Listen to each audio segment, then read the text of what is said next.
ചിത്രീകരിച്ചിട്ടുള്ളതിൽ വെച്ച് ചിലവേറിയ Indian cinema ഏതാ? നിലവിലത്തെ കണക്കനുസരിച്ച് അത് കൽക്കി 2898 AD ആണ്. $72 മില്യൺ, അതായത് ഏകദേശം 600 കോടി രൂപയാണ് ഈ ഒരു തെലുങ്ക് ചിത്രം ചിത്രീകരിക്കാൻ വേണ്ടിയിട്ട് ചെലവാക്കിയിട്ടുള്ളത്. എന്നാൽ ഇതാണോ ഏറ്റവും ചെലവേറിയ ചിത്രമായിട്ട് പറയപ്പെടുന്നത്?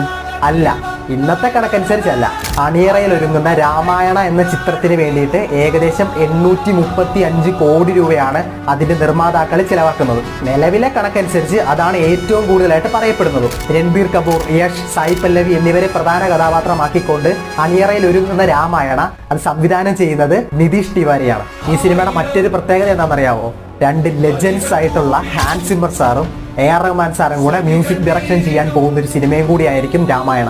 ഇന്ത്യ കണ്ടതിൽ വെച്ച് ഏറ്റവും കൾട്ടായിട്ടുള്ള ഒരു പുരാണം അതെങ്ങനെ അവർ ചിത്രീകരിക്കുന്നു എന്ന് കാണാൻ വേണ്ടിയിട്ട് ഞാൻ ഒത്തിരി എക്സൈറ്റഡ് ആണ്. എന്തായാലും ഉടനെ ഒന്നും റിലീസ് പ്രതീക്ഷിക്കണ്ട.